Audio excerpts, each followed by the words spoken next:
Twin bells. बारिश में चिड़िया के 5 बच्चे भाग 1।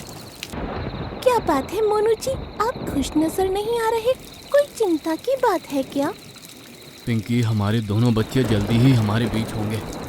इस बात की मुझे बहुत खुशी है, लेकिन मुझे उनके भविष्य की चिंता भी तो करनी पड़ेगी ना। क्यों चिंता करते हैं आप? पिंकी, आज मौसम बहुत ख़राब है। पिछले 5-6 घंटे से लगातार बारिश हो रही है। कहीं हमारा घोंसला भी टूट गया तो हमारे आने वाले बच्चों का क्या होगा? एक जंगल में जामुन और नीम के 2 पेड़ थे, जिस पर मीनू कबूतरी और पिंकी चिड़िया रहा करते थे। मीनू और पिंकी का घोंसला कुछ ही दूरी पर था। वो दोनों पड़ोसने होने के साथ साथ एक दूसरे की अच्छी दोस्त भी थीं। एक दिन, अरे रे, आज तो मौसम बड़ा खराब है। लगता है जोरदार बारिश आने वाली है।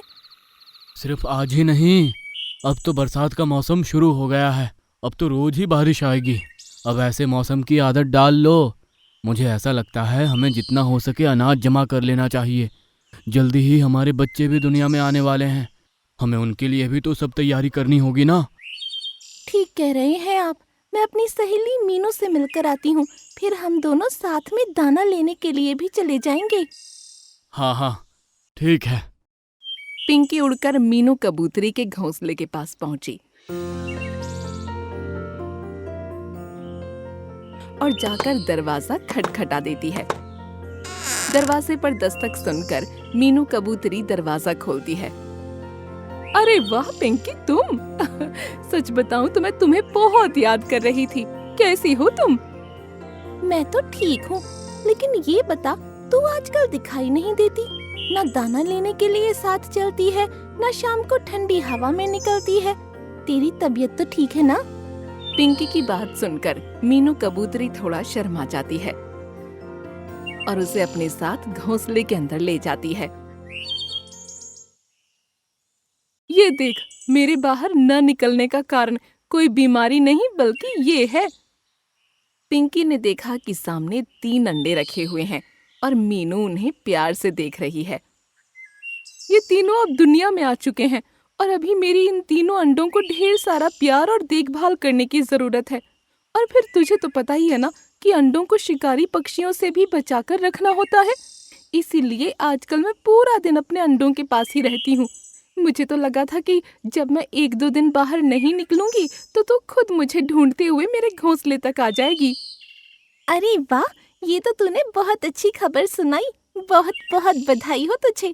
कुछ दिनों में मेरे भी अंडे आने वाले हैं और जब हमारे अंडों से बच्चे बाहर आएंगे तब हमारे बच्चे साथ साथ बड़े होंगे। कितना अच्छा लगेगा ना मीनू, जब हम दोनों की तरह हमारे बच्चे भी गहरे दोस्त बन जाएंगे। तेरा मतलब तू भी पेट से है क्या? हाँ मेरी प्यारी सहेली, मेरे घर भी खुशियाँ आने वाली हैं। दोनों सहेलियां एक दूसरे की खुशी में बहुत खुश थीं। मीनू कबूतरी अपने अंडों की देखभाल में व्यस्त हो गई थी और वहीं दूसरी ओर पिंकी चिड़िया अपने बच्चों के आने की खुशी में अपने घोंसले में जरूरी सामान जमा करने में लग गई थी।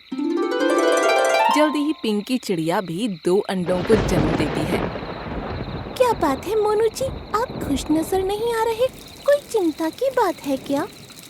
पिंकी, हमारे दोनों बच्चे जल्दी ही हमारे बीच होंगे।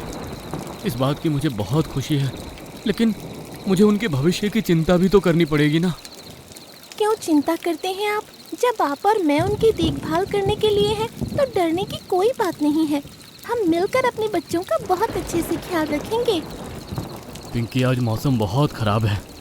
पिछले 5-6 घंटे से लगातार बारिश हो रही है। अभी कुछ देर पहले ही रानी मोरनी का घोंसला पेड़ की शाखा से गिरने के कारण तहस नहस हो गया। वो तो शुक्र है रानी के घोंसले में अंडे नहीं थे, वरना आज ना जाने क्या अनर्थ हो जाता। हे भगवान, मैं तो कई दिनों से घोंसले से बाहर ही नहीं निकली, इसलिए मुझे तो पता ही नहीं कि बाहर क्या चल रहा है। बेचारी रानी बहन कितनी तकलीफ में होगी ना। रानी तो तकलीफ में है ही, लेकिन उनके साथ साथ हमें भी खतरा है। हमारा घोंसला भी जामुन के पेड़ पर बना हुआ है और तुम तो जानती ही हो, आंधी बारिश में जामुन का पेड़ कितना कमज़ोर हो जाता है। कहीं हमारा घोंसला भी टूट गया तो हमारे आने वाले बच्चों का क्या होगा? शुभ शुभ बोलिए जी, ऐसा कुछ भी नहीं होगा। मुझे भगवान पर पूरा भरोसा है, वो हमारे साथ इतना बुरा नहीं कर सकते। मोनू और पिंकी डरे सहमे बैठे थे और दूसरी ओर मीनू कबूतरी भी इस भयंकर बारिश से सहमी हुई अपने घोंसले में अपने अंडों के पास बैठी थी। बस बहुत हुआ भगवान, अब तो ये बारिश बंद कर दो। बादलों की गरज सुन सुनकर मेरा तो दिल बैठा जा रहा है। 2 दिन से कुछ खाया भी नहीं है। लगता है बारिश थोड़ी हल्की हो गई है। मुझे बाहर जाकर कुछ खाने का इंतजाम करना चाहिए, वरना बारिश से चाहे मैं बच भी जाऊं, भूख की वजह से मेरी जान जरूर चली जाएगी। और अगर मुझे कुछ हो गया तो मेरे इन अंडों का क्या होगा? मीनू कबूतरी दुखी होते हुए अपने घोंसले से बाहर निकली और कुछ खाने की चीज ढूंढने लगी। अभी मुझे याद आया कि मेरी सहेली पिंकी का घोंसला तो जामुन के पेड़ पर है। ऐसा करती हूँ, जल्दी से जाकर पिंकी के जामुन के पेड़ से ही थोड़े जामुन ले आती हूँ। इसी बहाने पिंकी को भी देख लूंगी। मीनू कबूतरी जामुन लेने के लिए पिंकी के पेड़ तक आई, लेकिन जैसे ही मीनू पेड़ से जामुन चुनने लगी, एक बार फिर तेज हवाएं चलने लगीं और एक बड़ी सी पेड़ की शाखा आकर उसके ऊपर गिर जाती है। मीनू बुरी तरह घायल हो जाती है। पेड़ के टूटने की आवाज सुनकर पिंकी और उसका पति मोनू भी अपने घोंसले से बाहर निकलकर देखते हैं, तो वहाँ पर मीनू को खून से लथपथ पड़ा देख पिंकी की आंखों से आंसू गिरने लगते हैं। मेरी प्यारी सहेली मीनू, ये क्या हो गया तुझे? भगवान न जाने ये बारिश कितने पक्षियों को बेघर करेगी और कितनों को अनाथ और अपाहिज करेगी। हे भगवान, अब ये आफत की बारिश बंद कर दो ना, वरना न जाने क्या हो जाएगा। पिंकी अभी अपनी सहेली को जमीन पर पड़ा देख फूट फूट कर रो रही थी कि तभी मीनू पिंकी से कहती है, पिंकी बहन, शायद हम दोनों का साथ यहीं तक था। मेरा इस दुनिया से जाने का समय हो गया है, लेकिन दुनिया से जाते हुए मुझे सबसे ज्यादा अपने 3 अंडों की चिंता है। अगर मैं न रहूंगी तो मेरे बच्चों का क्या होगा? वादा करो कि तुम मेरे बच्चों का साथ कभी न छोड़ोगी। मीनू बहन, कुछ नहीं होगा तुम्हें। हम तुम्हें वैद्य जी के पास लेकर जाएंगे। तुम्हारे सारे जख्मों का इलाज हो जाएगा। तुम बिल्कुल ठीक हो जाओगी। और देखना, अपने बच्चों की देखभाल तुम खुद अपने हाथों से करोगी। पिंकी अभी मीनू को हौसला बंधा ही रही थी कि तभी मीनू की आंखें बंद हो जाती हैं। मेरी सहेली मीनू, ये नहीं हो सकता। एक बार उठ जा। पिंकी अभी रो ही रही थी कि तभी पिंकी के पति मोनू को मीनू कबूतरी के अंडों का ख्याल आया। अरे पिंकी, ये रोने का समय नहीं है, अपनी दोस्ती निभाने का समय है। हम चाहकर भी मीनू कबूतरी को वापस नहीं ला सकते, लेकिन इसके 3 बच्चों के बारे में तो सोचो, उनका अब क्या होगा? मौका पाकर कोई शिकारी पक्षी उन अंडों को अपना शिकार बना लेगा तो अनर्थ हो जाएगा। आप ठीक कहते हैं। मीनू को अपने बच्चों का कितना इंतजार था। जब मैं मीनू से मिलने गई थी तो अपने अंडों को देखकर वो कितनी खुश थी। हमें उसके अंडों की रक्षा करनी होगी। और आपने देखा ना, मरते वक्त उसने मुझसे अपने अंडों की रक्षा करने का वचन भी लिया है। लेकिन हम क्या करें पिंकी, हमारे अपने भी 2 अंडे हैं। अगर हम मीनू के अंडों की चिंता करेंगे तो हमारे अपने बच्चों का क्या होगा? शायद ये परीक्षा की घड़ी है पिंकी। तुम बस ये समझ लो कि तुम्हारे 2 नहीं 5 अंडे हुए थे। अगर तुम 2 की जगह 5 अंडों को जन्म देती तो क्या उनकी देखभाल नहीं करती?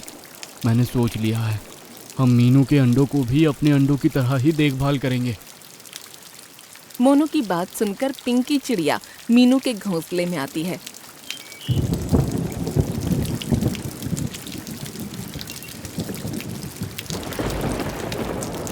और उसके अंडे भी अपने घोंसले में रखकर 5 अंडों की मां बनकर देखभाल करने लगती है।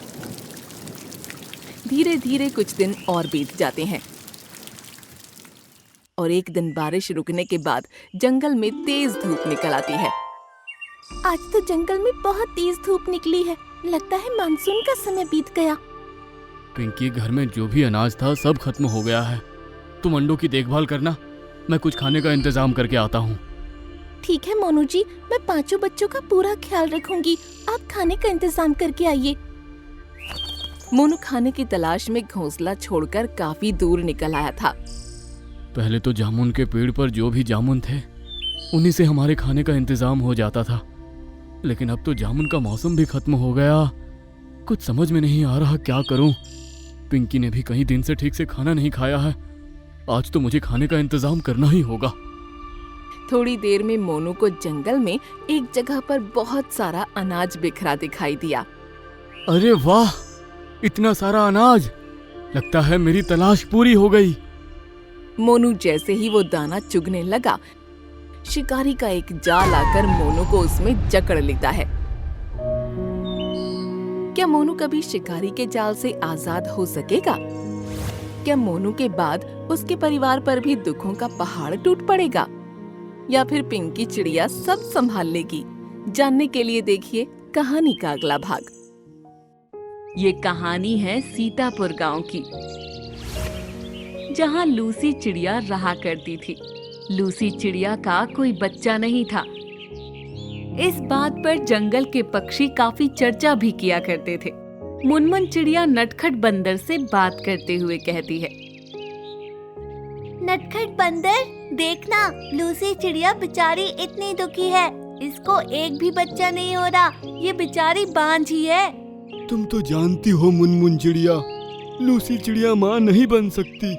बार बार उसके साथ कुछ ना कुछ हादसा हो ही जाता है। दूसरी तरफ लूसी चिड़िया अपने पति से कहती है, सुनिए जी, मैं भी दूसरी चिड़िया की तरह माँ बनना चाहती हूँ। मेरा भी मन करता है कोई मुझे माँ पुकारे, मुझे ममता का सुख मिले। मैं जानता हूँ लूसी, लेकिन हम कर भी क्या सकते हैं। हम दोनों ने कितनी कोशिश की, इतने डॉक्टरों से इलाज करवाया, लेकिन कुछ हासिल नहीं हुआ। अजी आपको सही लगे तो क्यों ना हम एक बच्चा गोद ले लें? क्या? बच्चा गोद ले ले? तुम पागल हो गई हो क्या लूसी? किसी और के खून को मैं अपना नाम नहीं दूंगा। मुझे मेरा ही अंश चाहिए, वरना मैं ऐसा ही सही हूँ। आप तो सही होगे ही। आप तो सुबह चले जाते हैं, शाम में ही आते हैं, अपने ही मटर गश्ती में लगे रहते हैं। मैं पूरा दिन घर में अकेली तड़पती रहती हूँ। लूसी अपने पति को बहुत कहती है, लेकिन उसका पति सुनने को तैयार ही नहीं था। वो सिर्फ अपने में ही लगा रहता था। उसे लूसी से कोई भी मतलब नहीं था। एक बार लूसी खाना लेने जा रही थी तो रास्ते में उसे एक अंडा कोने में पड़ा हुआ दिखता है। वो उसे देखकर रुक जाती है। अरे ये अंडा किसका है? ये तो बेचारा फूटने वाला है। इसकी माँ कहाँ है? मैं थोड़ी देर इसके पास ही रुक जाती हूँ, कभी कोई जंगली जानवर इसको खा ना जाए। लूसी चिड़िया काफी देर तक उसके पास बैठी रहती है, पर कोई भी पक्षी वहां नहीं आता। जब अंडा बिल्कुल फूटने वाला होता है तो लूसी चिड़िया सोचती है, मैं इतनी देर से यहाँ इस बेचारे बच्चे की माँ का इंतजार कर रही हूँ, लेकिन यहाँ तो कोई आया ही नहीं और इस बच्चे को छोड़कर मैं जा भी नहीं सकती। अब मैं क्या करूँ? चलो थोड़ी देर और इंतजार कर लेती हूँ। लूसी थोड़ी देर और इंतजार करती है, पर वहाँ उस बच्चे की माँ नहीं आती। मैं एक काम करती हूँ, अब मुझे इसे अपने साथ ही ले जाना चाहिए, क्योंकि इसे यहाँ छोड़ना सही नहीं होगा। कल मैं दोबारा यहाँ आकर इसकी माँ का इंतजार कर लूंगी। लूसी अंडा उठाकर अपने साथ ले जाती है और उसी रात अंडा फूटकर उसमें से चूजा निकल जाता है। वो चूजा सबसे पहले लूसी चिड़िया की शक्ल ही देखता है और वो उसे ही अपनी माँ मानता है। अरे ये बच्ची कितनी प्यारी है, आज तक मैंने इतनी सुंदर चिड़िया नहीं देखी। मेरी बच्ची, तुम्हें किसी की नजर ना लग जाए।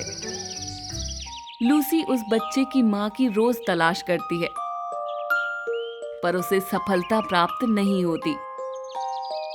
फिर लूसी चिड़िया उसे बहुत अच्छा पालन पोषण देती है और मन में सोचती है, शायद ये भगवान की ही इच्छा थी कि मैं इस बच्चे को पालूं और इसकी माँ बनूं। भगवान ने मेरी इच्छा को भी पूरा कर दिया। आपका बहुत बहुत शुक्रिया भगवान जी। लूसी ने अपनी बच्ची का नाम परी चिड़िया रखा और वो उसे खूब प्यार देती थी। कुछ दिनों बाद उसका पति घर आया। अरे ये कौन है? लूसी, ये किसका बच्चा है? ये हमारा बच्चा है। कितनी प्यारी है ना ये, मन करता है बस इसे ही देखती रहूं। लूसी, तुम पागल हो गई हो क्या? और ये तुम्हारा बच्चा कहाँ से आया? सच सच बताओ, इस बच्चे को कहाँ से उठा कर लाई हो? आप कैसी बातें कर रहे हो? इसे भगवान ने मेरे लिए भेजा है। मैं कुछ दिन पहले जब खाना लेने जा रही थी तो ये मुझे वहाँ मिला और इसका कोई भी नहीं था, तो मैं इसे अपने साथ ले आई। लूसी, ऐसे ही किसी का बच्चा उठाकर ले आई और अपना बता रही हो? तुम्हें शर्म नहीं आती क्या? और अब इसको पाल भी रही हो। आपकी हिम्मत कैसे हुई इसे किसी और का कहने की? ये मेरा बच्चा है। तभी परी चिड़िया खड़ी होकर सब देखती है और अपनी माँ के पीछे जाकर छुप जाती है। अरे तुम कहाँ छिप रही हो? चल चल मेरे साथ, तुझे तो मैं बाहर फेंक कर आऊंगा। गंदी नाली के कीड़े, पता नहीं किसका खून है, तभी तेरी माँ तुझे छोड़कर चली गई। आप मेरे बच्चे को हाथ भी नहीं लगाएंगे।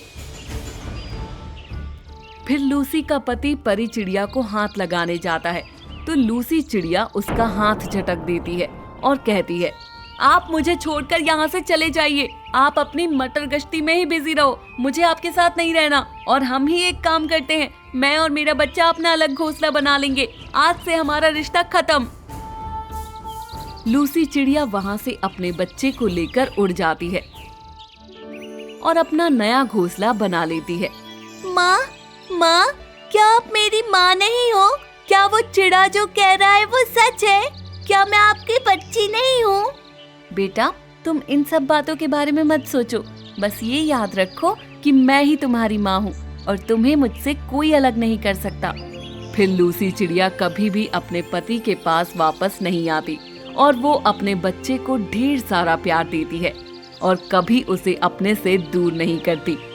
परी चिड़िया भी अपनी माँ से बहुत ही प्यार करती थी और वो लूसी की बहुत सेवा भी करती थी।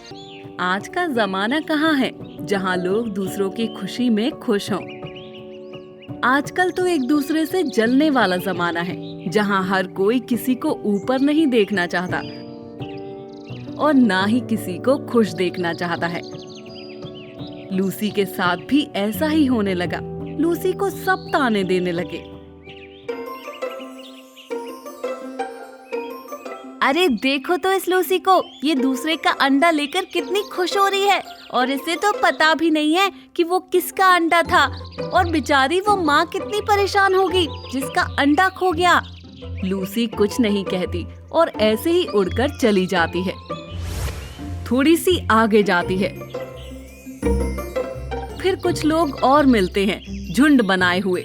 अरे देखो, आ गई ये जो दूसरे के बच्चे को पालकर कितनी खुश हो रही है। लूसी चिड़िया तब भी कुछ नहीं कहती और आगे को निकल जाती है। लूसी चिड़िया घर जाती है और बैठकर बहुत रोती है। ये समाज कितनी छोटी सोच का है। किसी को किसी की खुशी देखकर कभी खुशी ही नहीं होती। देखो इन सबको कैसे मेरे बारे में बातें बना रहे हैं, पर मैं किसी की नहीं सुनूंगी। मैं तो खुश हूँ अपने बच्चे से और लोगों का काम ही है बातें बनाना। तभी वहाँ नटखट बंदर आता है। अरे लूसी, सुना है तुमने किसी और के अंडे को पाला है? वैसे तो देखो पूरे जंगल में इस बात की चर्चा है और लोग तुम्हारा मजाक बना रहे हैं, पर मुझे तुम सही लगी। क्या तुम सच बोल रहे हो नटखट बंदर? क्या तुम औरों की तरह मेरे विरुद्ध नहीं हो? नहीं लूसी चिड़िया, मुझे लगता है तुमने सही किया है। जन्म देने से बड़ा पालने वाला होता है और माँ की ममता बड़ी होती है, ना कि सगी और पालने वाली माँ। थैंक यू नटखट बंदर, तुम्हारी बातों से मुझे शक्ति मिली है और मैं ये सुनकर बहुत ही खुश हो गई। फिर नटखट बंदर वहाँ से चला जाता है और कुछ दिन में लूसी के घर वाले आ रहे थे उससे मिलने और उन्हें कुछ भी नहीं पता था कि लूसी ने अपना पति छोड़ दिया और वो अलग घर में है। अरे लूसी मेरी बच्ची, कैसी है तू? आजकल इतनी बिजी हो गई है कि अपने माता पिता से मिलने तक नहीं आती। माँ, मैं तो बहुत अच्छी हूँ, आप बताइए आप कैसी हैं? बस माँ समय नहीं मिलता, घर के काम में ही व्यस्त रहती हूँ। वैसे पापा, आप इतने पतले कैसे हो गए? कुछ खाते पीते नहीं है क्या? मैं ठीक हूँ बेटा, बस थोड़ा बहुत बीमार रहता हूँ, इसलिए थोड़ा पतला हो गया हूँ। मगर बेटा, तू किसके घर में रह रही है और दामाद जी कहाँ हैं?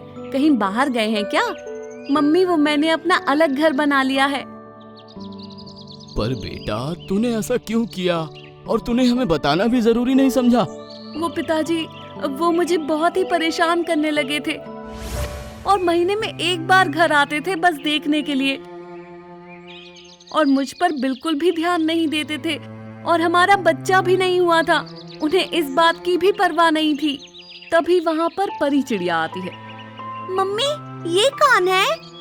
बेटा परी, ये तुम्हारे नाना नानी है, इन्हें हेलो करो। नमस्ते नाना जी, नानी जी, मैं आपके लिए मीठे मीठे आम लेकर आती हूँ। मेरी मम्मी ने मुझे उनका जूस बनाना सिखाया है, तो मैं आपके लिए लेकर आती हूँ। अरे वाह बेटा परी, तुम तो बहुत ही समझदार हो। जाओ जल्दी और आम का जूस लेकर आओ।